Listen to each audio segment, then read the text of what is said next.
우리 오늘 하나님 말씀은 출애굽기 21장 1절 말씀 한번 보도록 하겠습니다. 한 목소리로 같이 한번 읽어보겠습니다. 시작. 내가 백성 앞에 세울 법규는 이러하니라. 아멘.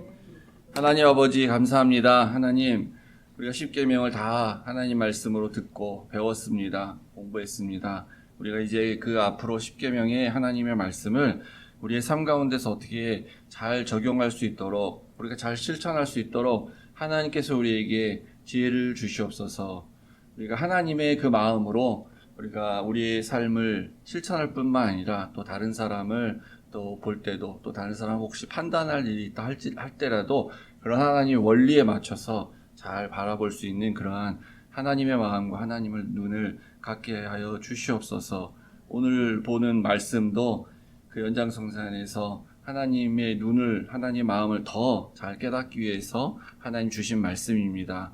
오늘도 이 말씀을 들을 때 우리도 하나님과 같이 되게 하여 주시옵소서. 예수님의 이름으로 기도했습니다. 아멘. 그 십계명은 우리 이제 3회에 걸쳐서 봤는데요. 십계명 이제 그 자체도 이제 법이죠. 그 자체로서 이제 지켜야 할 규범입니다.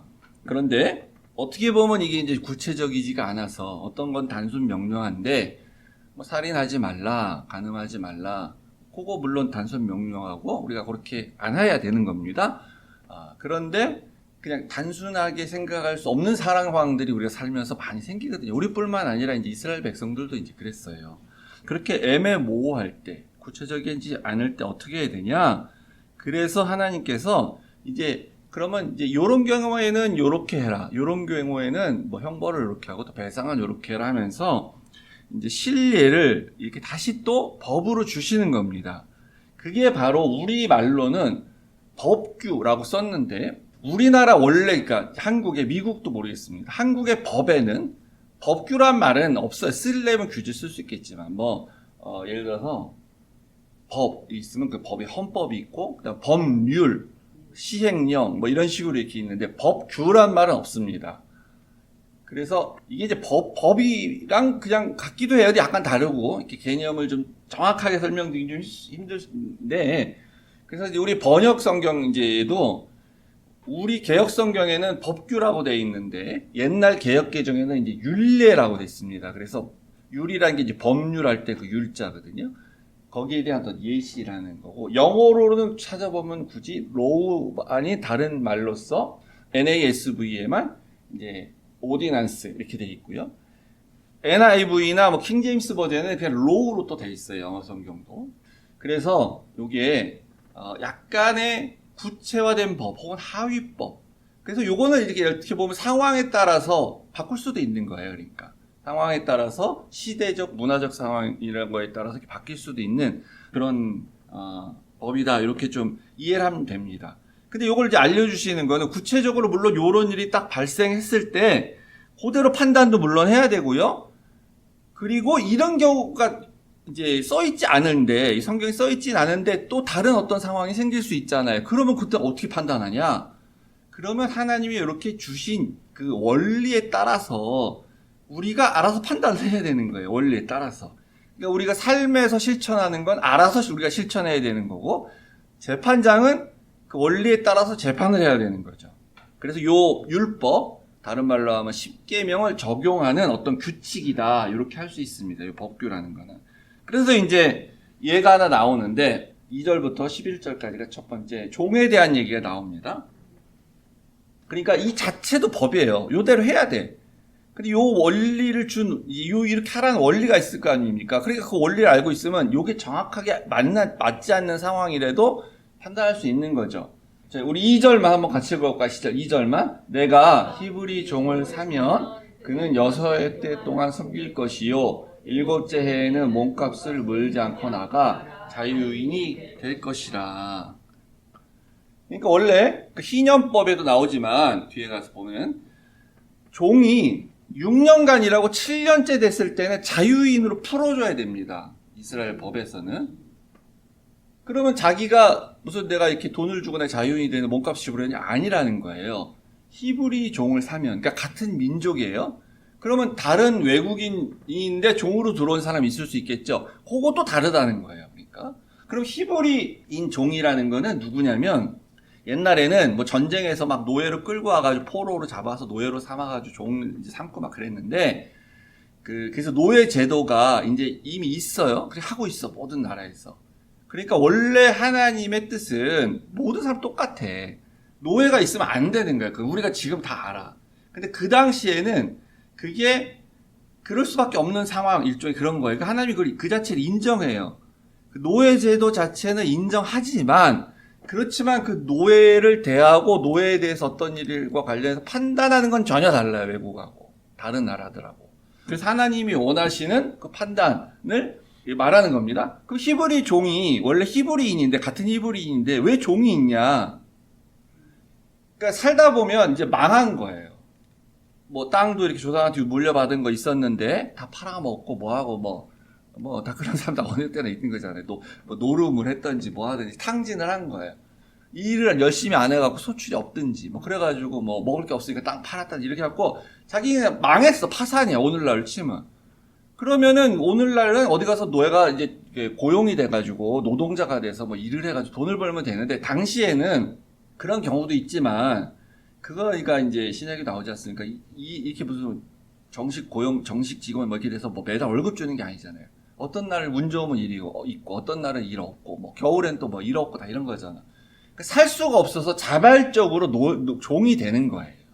내가 먹고 살아야 되는데 내 가족이 먹고 살아야 되는데 또는 이제 총각이나 이러면 나 먹고 살아야 되는데 내가 종이 되겠어 당신에게. 그러니까 날 좀 먹여주시오. 내가 일할 테니까. 그런 경우입니다. 그래서 종이 됐을 경우에 7년째 되면 풀어주라는 거예요. 무조건. 그러면 왜 이렇게 하시냐 하나님께. 왜 풀어주라 그러냐. 우리가 알고 있기로는 종은 다 주인의 소유인데 소유물이나 다름이 없는데 그러니까 하나님이 원하시는 건 노예 제도는 어쩔 수 없이 그 당시 상황에서 인정하지만 근본적으로 모든 인간은 평등한 거야.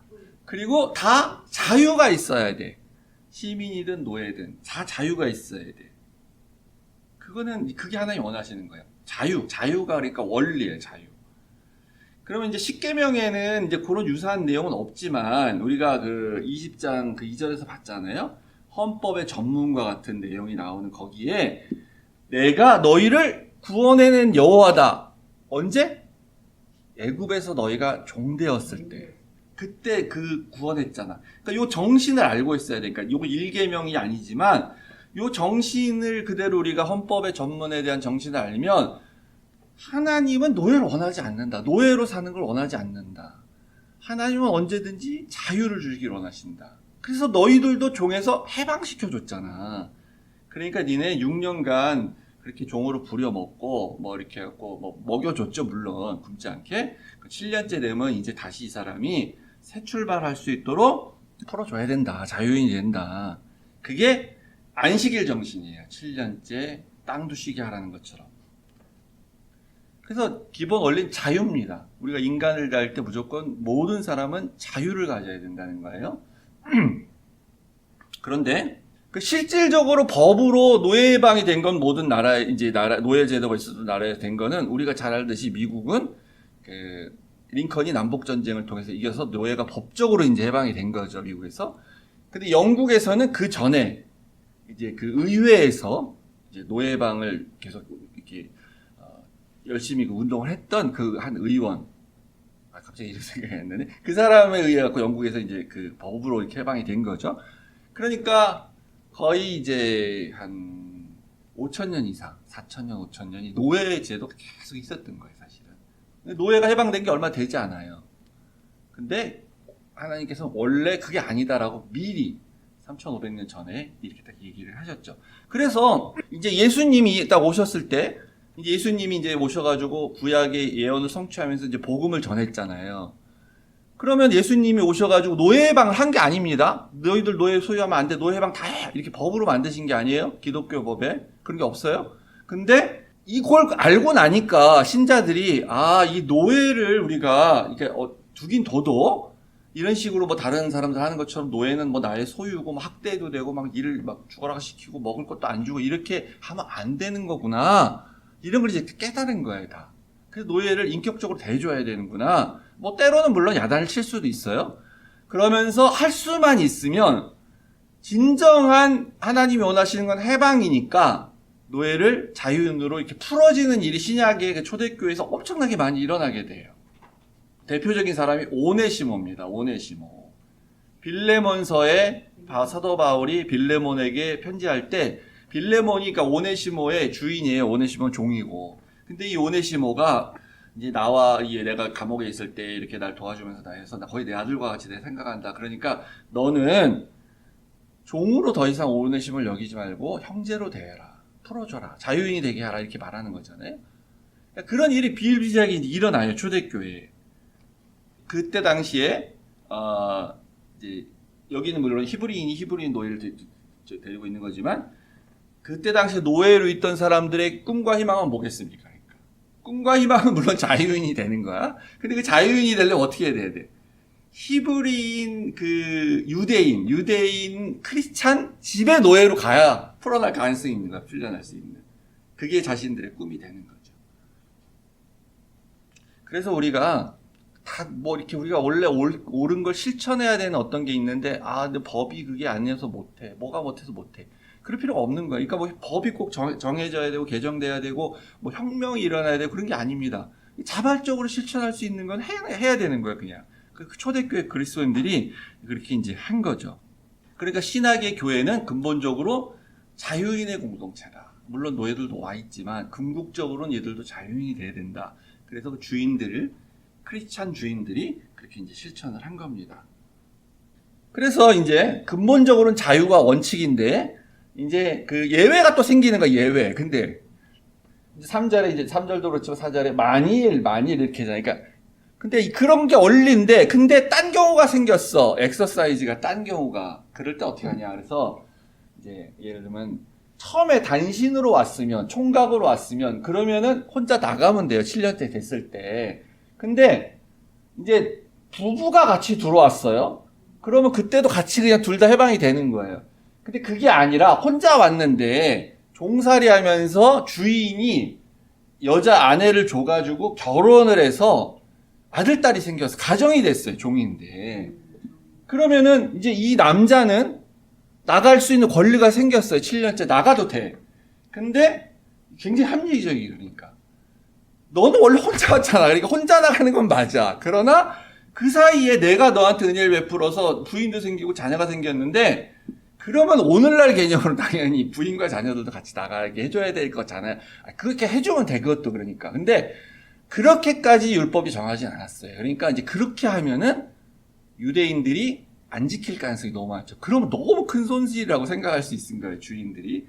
이거 더 큰 결단이 필요한 거예요, 사실은. 그래서 그럴 필요까지는 없다고 말합니다. 부인하고 애들은 남아있어야 돼요. 못 나가요. 그런데 아버지가 된 남편이 가족하고 헤어져야 되잖아요. 그래서 그럴 경우에 만약에 종이 나 안 나갈게요, 그냥. 내가 이제 가족하고 살아야 되는데 나가면 어떡합니까? 난 가족이 중요하니까 나는 자발적으로 종이 되겠습니다. 평생 당신을 위한, 그러니까 죽을 때까지 종으로 그냥 살겠습니다. 라고 이렇게 원할 수 있다는 거야. 그러면은 그렇게 하면 된다는 거야. 받아주는 거야. 그래서 이게 종이 말하기를 5절에 내가 상전과 내 처자를 사랑하니, 상전도 사랑한다고 이게 그러니까 좋은 주인이시네. 그러니까 우리 가족이나 나나 다 같이 여기서 살아도 되겠네. 내가 상전과 내 처자를 사랑하니 나가서 자유인이 되지 않겠다라고 하면 그러면 이제 뭐 귀를 뚫어가지고 종신토록 이제 되는 사람이다라고 해서 사는 거예요. 이렇게 해주라는 거야. 그러니까 이건 뭡니까? 자유가 중요하긴 한데 자유가 원리긴 해. 원칙인데 자유보다 더 앞선 건 뭐냐면 가족이 더 중요하다는 거니까. 가족이 헤어지면 안 된다. 가족에 대한 연대성, 가족에 대한 사랑, 이게 더 중요하다는 거죠. 그래가지고 그 배너 영화 몇 번씩 다들 보셨을 테니까 기억나실 텐데 그 배너가 이제 그 로마 저쪽 갔다 다시 왔을 때 거기 이름은 생각이 안 나네. 다른 생각이 나는데 어떤 그 눈먼 오래된 노파의 종이 한 명 나오잖아요. 그 사람이 그런 사람이에요. 그러니까 종으로 평생 사는 그런 사람이에요. 그래서 이제 그렇게 되면 어떻게 되냐면 평생 종으로 부려먹으라는 게 아니고요. 가족의 일원이 이렇게 되는 거예요. 종은 종인데 자유인은 아니야. 그렇지만 이제 그러니까 이제 그 아들인 예를 들어 베너가 봤을 때는 뭐 자기 아버지 뻘인 거잖아요, 이 종이. 그러면 이제 작은 아버지 대하듯이 하는 겁니다. 이렇게 하면은. 그렇게 해서 그냥 가족처럼 그렇게 대가족이 된 것처럼 살아가는 거죠. 이제 그렇게 기본적으로 종에 대한 원리를 가르쳐 주시고, 그 다음에 특별히 이제 이제 여종에 대한 얘기를 합니다. 7절부터 12절까지 보시면요. 여종에 대한 얘기를 해요. 이제 이게 이런 경우도 있었던 것 같아요. 많이 비자겠지, 이런 경우도. 먹고 살 게 없어. 이미 망해갖고 아까 말씀드린 것처럼. 그런데 나는 나이도 많고 뭐 종으로 들어가서 일하기도 힘들고 뭐 이런 그런 경우도 있을 수도 있잖아요. 딸을 대신 이렇게 여종으로 팔 수 있어요. 이거 이게 인신매매하는 게 아닙니다. 딸이 여종으로 들어가서 내 딸이 거기 가서 살게 해주십시오. 뭐 이렇게 해서 이제 할 수 있다는 거예요.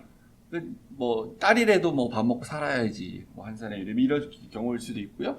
근데 이렇게 여종이 들어왔다는 거예요. 이 경우는 또 다르다는 거예요. 여종으로 팔았다는 얘기인지 여종으로 샀다는 거죠, 어떤 주인이. 그러면 그 여종은 7년 됐을 때 남종같이 그렇게 나오지를 못해요. 그러니까 이 얘기 뭐냐면요, 여성이기 때문에 나 안 보내줘 이런다는 게 아니에요. 왜 이렇게 파냐면 먹고 살기 위해서 팔기도 하는데, 요 딸을 여종으로 팔 때는 그게 의미가 어떤 거냐면은 주인이 자기가 아내로 이렇게 비록 첩이 된다 할지라도 아내로 맞이하거나 아니면 이제 주인은 나이가 많고 이 여종은 좀 어리고 나들이고 그러면 며느리로 삼겠다라고 이게 사오는 그런 경우인 거예요. 이렇게 그런 마음으로. 그래서 그렇게 내보내면 안 된다는 거예요, 무조건. 그러니까 아마 이런 것도 가능하게 이제 이런 거게 문제가 있겠죠. 여종으로 데리고 와서 며느리도 안 삼고 딸로 이렇게 이제 부인으로 삼지도 않으면서 뭐 착취를 하거나 또 성적으로 이렇게 여종이라고 막 대해가지고 무슨 이렇게 뭘 할 수도 있을 거 아니에요. 그러면 이 여종은 7년째 자유인이 되면 그게 문제가 되는 겁니다. 더 살 수가 없어요, 오히려. 그럼 사회에 나가고 아무것도 못하고 살 수가 없어요. 그러니까 너가 책임져야 된다는 겁니다, 주인이, 이 법은 오히려. 그리고 특히 8절에 보시면 외국인에게는 팔지 못할 것이, 외국인한테 절대 팔면 안 됩니다, 종이라고. 왜냐하면 히브리인이 아닌 외국인들은 이런 율법이 없기 때문에 그 여종을 이제 어떻게 할지 모르는 거죠. 막대하고 진짜 종처럼 대하는 거죠. 그래서 그렇게 하면 안 되고 9절에 나오지 않습니까? 자기 아들에게 주기로 했었으면은 그럼 딸같이 대우할 것이고, 근데 상전이 만약에 마음에 안 들어, 살고 보니까 이렇게 종으로 보니까 마음에 안 들어, 그래서 다른 사람이랑 그런 결혼했어요. 처음에 아내로 삼겠다고 했다가 그런 변심을 한 거겠죠. 그렇다 할지라도 그 여자의 먹을 것과 옷과 이렇게 동침하기를 끊지 않아야 된다라고 하는 겁니다. 뭐냐면은 후처를라도 삼아야 된다는 거예요. 그리고 의무적으로라도 여자와 함께 잠자리를 해줘야 된다는 겁니다. 독수공방하게 혼자 놔두고 이렇게 거들떠보지도 않고 이렇게 하면 안 된다는 거예요. 그러니까 이게 뭐냐면은 여자의 권리라는 거예요. 이게. 남편에게 그렇게 사랑받고 또 잠자리도 해서 또 아들을 낳을 수 있으면 아들을 낳고 이렇게 할 수 있다는 거죠. 그래서 만약에 이 세 가지를 시행해야 되는데 안 하면 그러면 여자는 어떤 자기의 몸값을 내지 않고 나갈 수 있다. 그러니까 요 법은 특별히 여성에 대한, 특별히 여성 종에 대한 그런 생존권, 여성에 대한 그 존엄성, 기본권을 보장을 하라라는 거죠. 그러니까 이게 종에 대한 하나님의 원리입니다. 그래서 이렇게 예를 여러 가지 주셨으니까 여기 없는 게 또 다른 게 발생했다 할 때는 거기에 맞춰서, 원리에 맞춰서 이렇게 하면 되는 거죠. 그래서 종에 대한 기본 원리는 종은 자유다, 자유인이다. 특히 여종에 대한 원리는 기본적인 생존권 줘야 되고 또 존엄성을 인정해 줘야 된다라는 그런 원리가 있어요. 그리고 12절에 보면 이게 사형에 대한 형벌입니다. 어떤 경우에 사형하냐라는 거예요. 어떤 경우에 사람을 사형하냐. 사람을 쳐 죽인 자는 반드시 죽일 것이다. 죽일 것이다. 그러니까 살인하면 안 된다 그랬죠, 십계명에도. 그래서 죽일 건데 반드시 죽일 것이다. 이렇게 끝난 거 우리나라 말도 그 영어도 그런데 것이나 그게 원리라는 거예요. 살인을 하면 사형 당해야 돼. 그럴 건데 것이나 한 거 뭐냐면 근데 다른 경우가 있다라고 하면서 뒤에 쭉 얘기를 하는 겁니다. 제가 이제 그거는 자세하게 살펴보진 않을 텐데요. 고의로 죽였을 때, 실수로 죽였을 때 이렇게 다 다르고 종을 때렸어. 그러니까 이제 벌을 준다고 때린 거예요. 근데 만약에 종이 그걸 맞고 바로 죽었어. 그러면 주인이 형벌을 받아야 돼요. 근데 바로 죽지 않고 한 이틀이나 3일 뒤에 죽었어, 종이. 그러면은 형벌을 면한다 그래요. 그럼 그러게 무슨 말이겠습니까? 그러니까 아니 바로 죽었나 이틀 뒤에 죽었나 맞아서 죽은 거 마찬가지잖아요. 그게 원인이잖아요. 근데 제가 해석할 땐 그래요. 그러니까 형벌을 준답시고 때렸는데 바로 죽인 건 처음부터 때릴 때 죽으라고 때리는 의도가 있는 거라고 보는 거죠. 그리고 이틀이나 3일 뒤에 죽은 건 원래 내가 죽으라고 때린 건 아니고 벌 주려고 때린 건데 어떻게 잘못해가지고 얘가 2, 3일 뒤에 죽게 됐다. 그러니까 이거는 고의성이 있는 건 아니다. 이렇게 봐준다는 그런 거라고 생각해 볼 수 있을 것 같아요. 사람을 죽인 자는 원칙적으로 사형인데 근데 똑같습니다. 종이 사람을 죽이든지 주인이 사람을 죽이든지 신분이 높은 사람이 사람을 죽이든지 신분 여와 상관없이 똑같아 형벌은. 이게 이스라엘 법이에요. 그러니까 이게 근데 왜 특별하냐면은 우리가 상식적으로 다 알지만 우리 조선시대 때도 그렇지만요. 주인이 종을 죽이면은 괜찮아요. 아무렇지도 않아요. 형벌 안 받아요. 그래서 그 당시에 비슷한 더 오래됐다고 하는 함무라비 법전에 보면요. 거기도 사형에 대한 형벌이 나오는데 신분이 높은 사람이 신분을 낮았을 때 그 받는 형벌이랑 신분이 낮은 사람이 사람을 죽였을 때 받는 형벌이 달라요. 그 신분에 따라서 차별을 하는 거죠. 그 형벌 자체도. 그러니까 유전 무죄, 무전 유죄, 유전 무죄 이렇게 되는 것처럼 오늘날 말이 돈 있으면 무죄고 뭐 돈 없으면 유죄된다 이런 말처럼 이 시대 그런 거죠. 과거니까 당연히 고대 사회니까 그랬겠죠. 오늘날은 물론 당연히 그러면 안 되는 거고요. 이스라엘에서는 이때부터도 그랬다는 거예요. 신분과 상관없이 법적으로 평등하다. 똑같다. 그렇지만 그 살인을 그 한 사람에 대한 살인을 한 사람의 그 살인자에 대한 신분에 따른 차별은 없지만 그러나 그 살인이 일어난 사람이 죽게 된 경우 그거에 대해서는 여러 가지 고려를 해서 좀 처벌이 다를 수도 있다. 그렇게 말을 하는 겁니다. 요것도 하나의 우리가 이제 원리로서 그래서 어떤 그런 생각이 있을 때 이제 요거는 내가 적용을 하면 안 돼. 내가 실천하면 안 되지. 내가 이걸 알고 그렇게 실천하면 안 되는 거죠. 절대로. 재판을 할 때, 그럴 때 원리 가지고 하면 되는 거죠.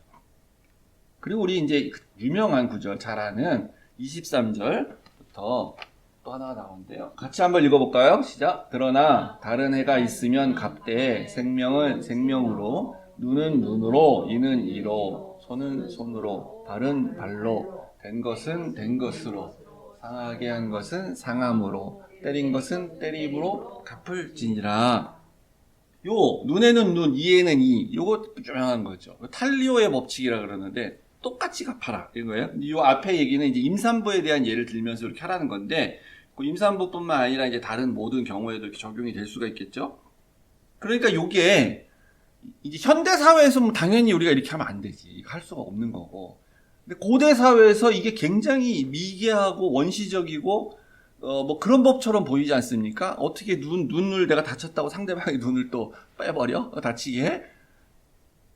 그래서 이게 좀 아주 성경이 좀 이상한 이상한 법이 있는 그런 것처럼 보이는데 그게 아니고 요게 당시로서는 정의를 실현하는 법입니다.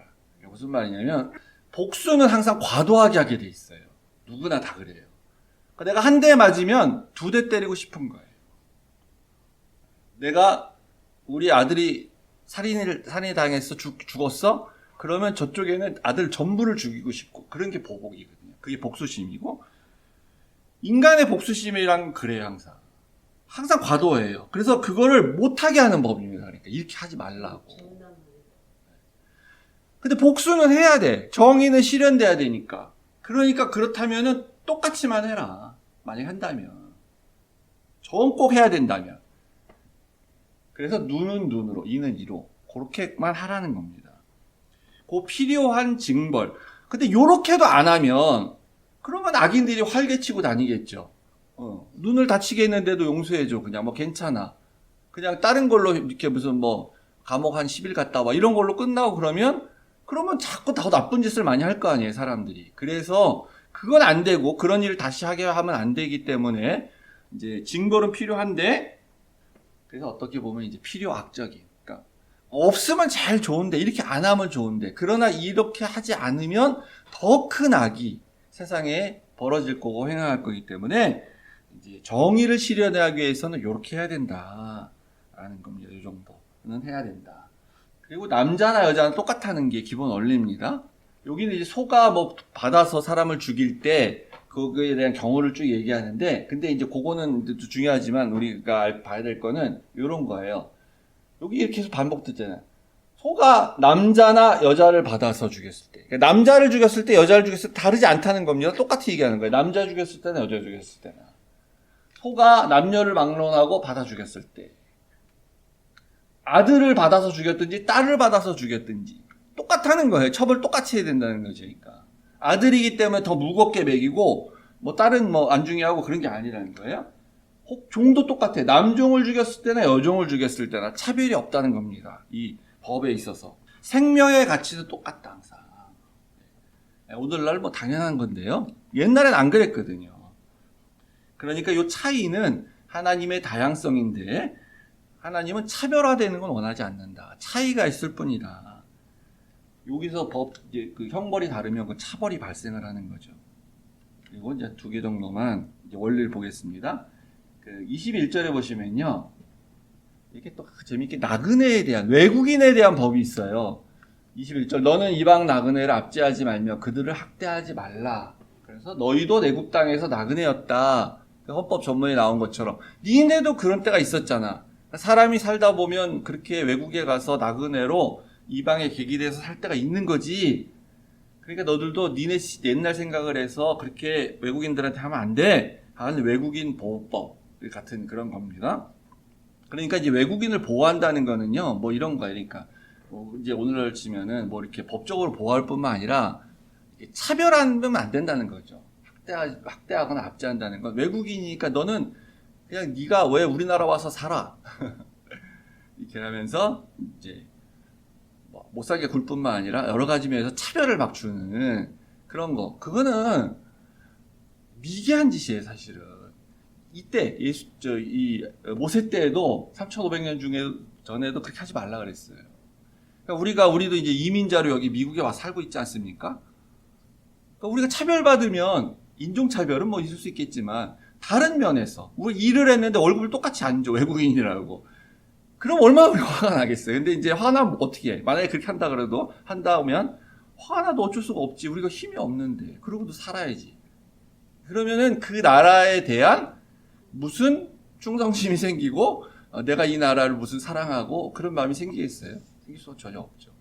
그래서 한국에 이제 지금은 뭐 근데 언제든지 다시 튀어나올 거예요. 지금은 잠잠한데 몇 년 전에 어떤 모 정치인이 딱 그 사람 보고 정말 실망했어요. 교회에서 장로고 전도사라는 그런 유력 정치인인데 한국에 와서 일하는 노동자들의 월급을 왜 한국 사람이랑 똑같이 주냐, 적게 줘도 된다, 이렇게 말을 하더라고. 그게 왜 그러냐면은 이제 지네 나라 가면은 이건 큰 돈 아니야. 이 사람들은 조금만 줘도 자기 나라에서 큰 돈이야. 근데 왜 똑같이 줘? 그렇게 말한 거예요. 말을 하더라고. 그렇게 하자고, 법을 바꾸자고. 근데 그거는 우리가 이제 청년들이 일자리도 없고 우리도 일할 자리가 없고 막 그런데 외국인 노동자들이 와가지고 뭐 우리 일자리를 뺏어서 우리가 일할 게 없다면서 이제 혐오를 하는 거거든요. 혐오를 조장하는 거죠. 그래서 외국인들을 이렇게 미워하게 만들고, 미국도 가끔 그런 일이 생기죠. 그러면서 이제 그 국민들이 그 불만 가지고 있는 그 스트레스를 자극해갖고 내가 마치 이렇게 너희들 생각하는 사람 정치인이냐, 그런 사람이야, 그런 걸 원해서 이제 표 얻으려고 인기적으로 하는 건데, 대의적으로 생각하면 당연히 아니고, 그렇게 하는 건 차별이고. 이제 그리고 이제 우리가 알아야 될 게 뭐냐면요, 이제 외국인들이 일을 와서 해가지고 월급을 나랑 똑같이 준다, 임금을 똑같이 준다 생각하면 이제 내가 쟤네들 많이 주지 않아도 되는데 조금만 줘도 되는데 많이 준다고 생각하면 마치 나는 일을 못하고 있으니까 내가 뭔가를 뺏기는 것 같은 느낌이 자꾸 드는데 그렇지 않아요. 정반대예요. 외국인들을 싸다 그래서 임금을 적게 주면서 쓰기 시작하면은 주인 입장에서는 굉장히 좋잖아요. 그래서 계속 외국인만 써요. 그러니까 한국 사람들은 일할 기회가 더 없어지는 거예요. 일을 하고 싶어 더 못해. 아니, 더 싼 사람이 있는데 왜 비싸게 줘야 될 한국 사람을 쓰겠어. 그러니까 더 손해야, 오히려. 근데 미국에서, 그러니까 불체제에 대한 제재는 많지만, 뭐 민주당이나 공화당이나 불체자들, 불법 이민자들 막 얘기하지만, 합법적으로 일하고, 합법적으로 우리가 이민으로 오고, 합법적인 비자를 가지고 와서 일하는 사람한테, 미국에서 외국인이라고 임금을 적게 주나요? 그런 거 안 하잖아. 그러니까 이게 수준이 다른 거예요. 한국이 아직 멀은 거예요. 그런 의식이 그 정도밖에 안 된다는 거. 아니, 그 옛날에 60년대, 70년대 독일에 한국 사람들이 광부로 가고 막 간호사로 가고 거기서 일할 때 사회적 차별은 받았겠지. 근데 임금을 싸게 주진 않았다고 똑같이 줬지, 다. 그거는 아주 유치한 그런 얘기인데 갑자기 생각이 나서 열받아서. 그때 제가 너무 화가 나가지고. 그 다음에 22절부터 이제 사회적 약자라고 할 수 있는 자들에 대한 얘기를 합니다. 과부와 고아들 해롭게 하지 말라. 그러니까 당시에 과부와 고아는 도와주지 않으면 살 수가 없는 존재입니다. 이게 남편이 없기 때문에 이렇게 되는 거죠. 그 부모가 없기 때문에 특별히 하나님은 과부와 고아에 대해서, 그러니까 이제 과부와 고아는 당시 사회적 약자에 대한 대표인데 굉장히 설명 자세하게 했어요. 그래서 내가 만일 그들을 해롭게 함으로 그들이 내게 하나님 도저히 내가 살 수가 없습니다. 난 죽고 싶어요. 못 살겠어요. 막 이렇게 부르짖으면 내가 다 듣고 너한테 갚겠다. 이렇게 하는 거예요. 그래서 내가 그러면 너희를 죽여서 너희 아내를 과부로 만들고 너희 자녀를 고아가 되게 할 거다. 너도 한번 당해봐라. 이런 식입니다. 이렇게까지 하는 얘기였습니다. 그래서 이제 이 가난한 자도 마찬가지인데요. 돈을 꾸어줬을 경우에 좀 이게 이자를 막 너무 이자를 뭐 고리대가서 받아서 뜯어내고 뭐 채권자 같이 하지 말고 이렇게 해서 도저히 사람이 기본적인 생활을 할 수 없도록 하면 안 된다. 최소한의 생계를 보장해줘야 된다. 그래서 이웃의 옷을 전당 잡았던 이것도 이거예요. 옷을 맡기고 돈을 빌려갔어. 그러면은 해가 지기 전에 돌려보내라. 그 신약에서는 옷 2벌 있으면 1벌 줘라. 뭐 그런 얘기 나오잖아요. 그게 이 사람 유일한 옷인데 밤에 잘 때 이게 덮고 자는 이불이기 때문에 이 사람은 그 밤에 얼어 죽는다. 이게 밤에 이게 없으면. 그래서 아니 우리는 그러니까 이제 이런 사람을 보면 어떻게 합니까? 왜 가서 일을 안 하고 저러고 살지? 왜 저렇게 무능력해? 자기가 맘만 먹으면 가서 어디 가서 일을 하면 되는데 왜 돈이나 꼬으러 다니고 뭐 이렇게 하고 우리 비난하죠. 능력 없다 그러고. 문제가 있는 사람도 분명 있습니다. 미국 같은 경우에 마약으로 인해 가지고 그냥 아무 그런 저기도 하지 않고 그냥 이렇게 웰페어 나오면 그거 갖고 마약이나 하고 이런 문제들이 있어요. 근데 그렇지가 않은 본인은 노력하고 살려고 발버둥 치는데 도저히 안 되는 사람이 있거든요, 분명히. 그럴 때 그 마지막, 그러니까 어떤 희망, 마지막 어떤 기본적인 생존에 대한 그런 것을 박탈하면 안 된다라는 겁니다. 인간에 대한 최소한의 존엄성, 그거에 대해서는 보장을 좀 해줘야 된다는 거예요. 사회가, 국가가 그렇게 해야 된다는 거예요, 사실은.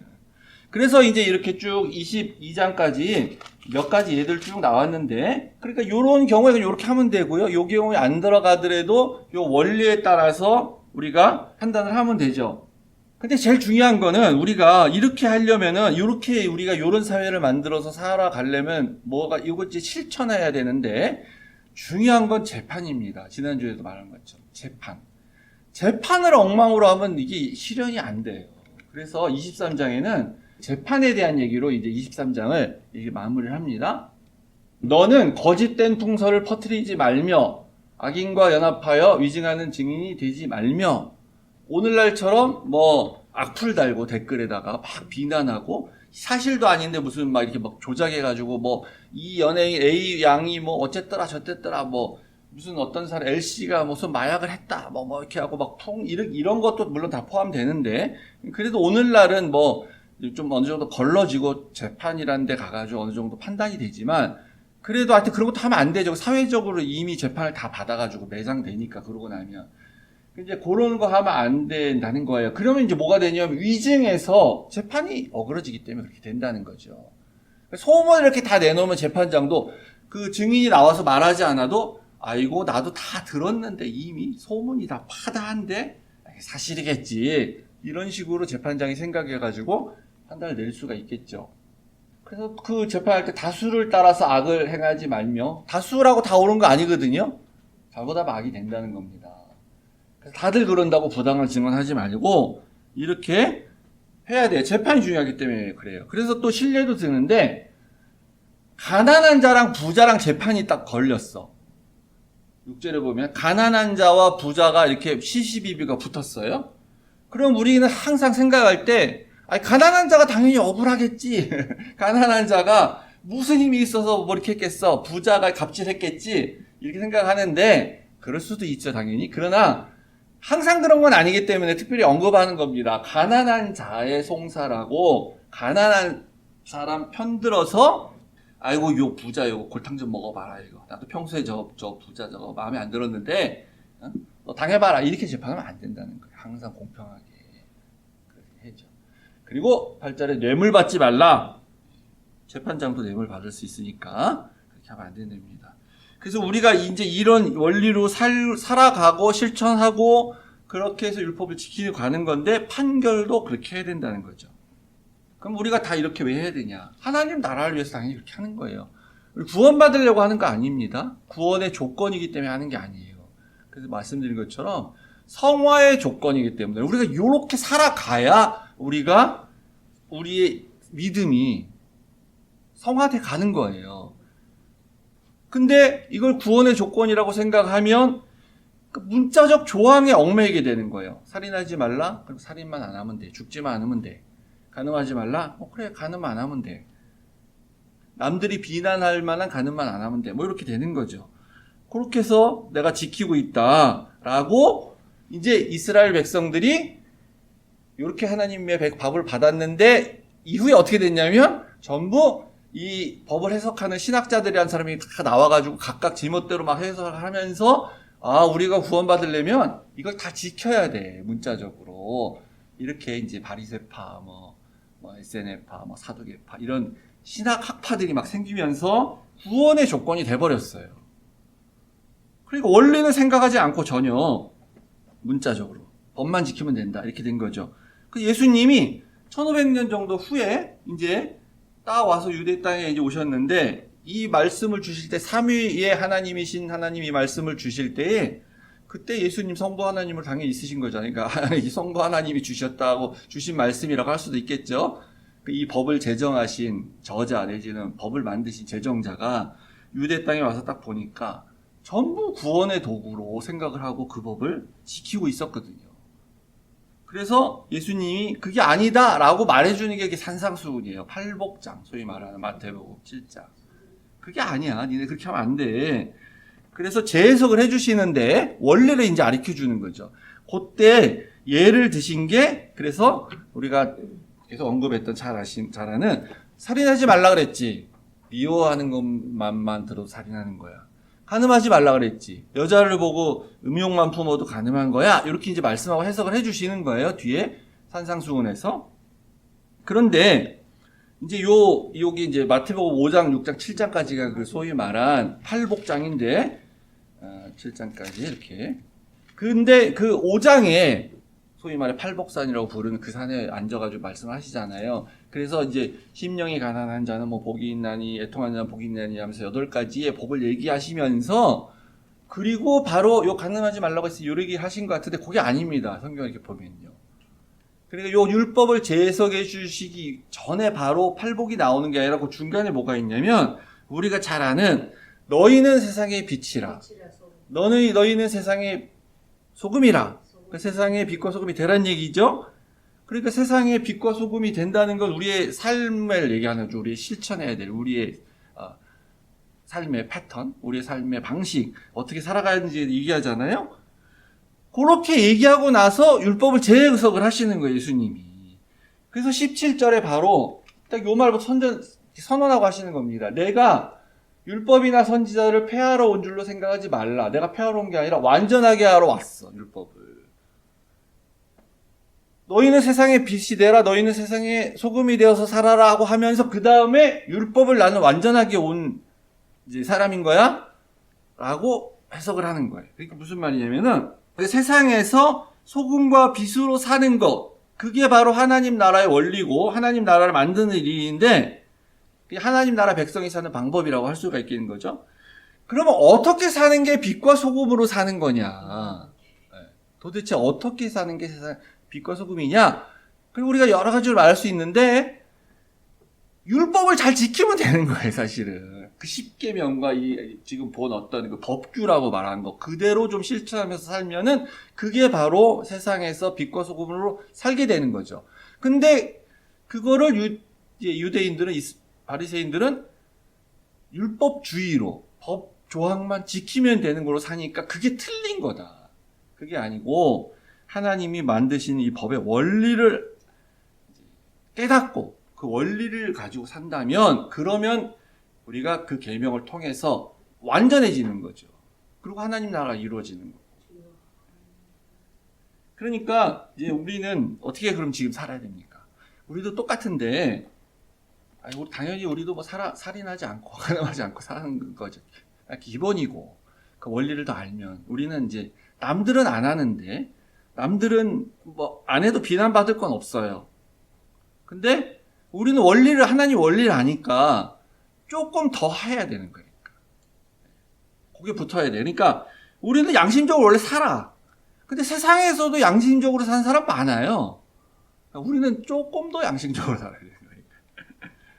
그 세상에 정의롭게 사는 사람 많습니다. 희생적으로 사는 사람 많아요. 교회 안 다니는데도 자기 삶을 포기해가지고 사는 사람 많아요. 우리 조금 더 그렇게 살아야 되는 거죠. 세상 사람들도 사랑하면서 사랑을 많이 실천하면서 사는 사람 많아요. 가족 안에도 그렇고. 우리보다 더 잘하는 사람 많아.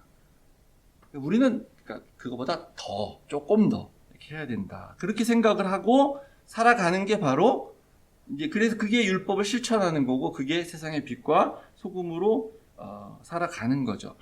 그러니까 이제 하나님, 제가 이때는 어떻게 해야 됩니까? 아니, 근데 그런 기도하는 건요, 뭐 이제 나쁘다고 비난할 건 아닌데 이제 이게 둘 중에 하나를 선택을 해야 되는데 뭔지 잘 모르겠어요. 그럴 때 뭐 그럴 수 있어요. 제가 어떻게 해야 됩니까? 근데 그게 아니고 뭐 내가 어떤 한 가지 일이 있는데 이걸 내가 해야 됩니까? 말아야 됩니까? 그러니까 뭘 기도를 해? 이게 원리가 다 나와 있는데. 하나님이 원하시는 일이고 당연히 성경이 말하는 일이고 그게 사랑을 실천하는 일이고 선을 행하는 일이고 사람들한테도 칭찬받을 일이고 그럼 하면 되는 거예요. 그냥. 그러니까 우리가 이제 이 민주국가에서는 복지를 하는 거에 다 동의를 해. 그러면 선별적 복지를 하는 것이냐 보편적 복지를 하는 것이냐 가지고 정치인들이 싸움을 하면서 아무것도 못하자 그래갖고 합의가 안 되니까. 그러니까 선별적 복지든 뭐 보편적 복지든 복지를 하는 거는 하나님이 원하시는 일이에요. 해야 되는 일이고 마땅히. 그러니까 하면 돼. 그러니까 이건 법을 만들어야 되는 거잖아요. 그러니까 기본적으로 이렇게 규칙은 필요해요. 법이 필요합니다. 그리고 그 법에서 기본적인 보장을 해줘야 돼. 그걸 안 하려고 하면 안 돼요. 그걸 낭비라고 생각하면 안 되는 거예요. 기본적으로 인간이 살 수 있도록 만들어주는 것, 그거는 법으로 해야 되는 거예요. 국가가. 그게 하나님의 뜻을 실천하는 거죠. 그런데 이제 그것만으로는 안 되죠. 그것만으로는 부족한 부분이 있기 때문에 부자나 또 혹은 우리가 하나님의 원리를 아는 크리스찬들이 기부라는 걸 통해서 이렇게 좀 더 보충하고 더 이렇게 풍성하게 해야 되는 겁니다. 국가가 이렇게 기본적으로 법을 제정해서 이런 걸 하는 거는 이게 정의예요, 사실. 정의의 실현이라고 할 수 있고 우리가 자발적으로 기부해서 하는 거는 사랑을 실천하는 거다 이렇게 할 수 있겠죠. 그러니까 정의의 실현은 우리가 물론 개인적으로 홀로 나 개인이 실천함으로 할 수도 있어요. 근데 이제 그것과는 부족하고 안 되잖아요. 근본적으로 바뀌질 않잖아. 그래서 정의의 실현은 국가가 옳은 공권력을 가지고 행하고 그 다음에 거기서 우리가 사랑으로 이렇게 자발적으로 실천해야 되는 것. 우리가 해야 되는 거죠. 그게 바로 빛과 소금으로 우리가 살아가는 겁니다. 그래서 우리가 이 법을, 하나님의 법을 보면 볼수록, 말씀을 들으면 들을수록 뭘 해야 될지 우리가 깨닫게 되는 거죠. 그리고 우린 지금도 잘하고 있는데 어떤 면에서 보면 조금 더, 다 세상 사람들도 다 하는데 뭐, 근데 그것도 못하면 안 되고, 그 정도보다는 조금 우린 더 하면서 실천하면서 살아가야 된다. 이렇게 깨달으면 그것이 하나님의 원하시는 거, 하나님이 이 법을 우리에게 가르쳐 주신 그런 목적이라고 저는 믿습니다. 우리 하늘시학교의 모든 성도님들은 또 다 그렇게 잘 지금도 살아가고 계시고, 앞으로도 그렇게 해 나가시리라 믿습니다. 아멘.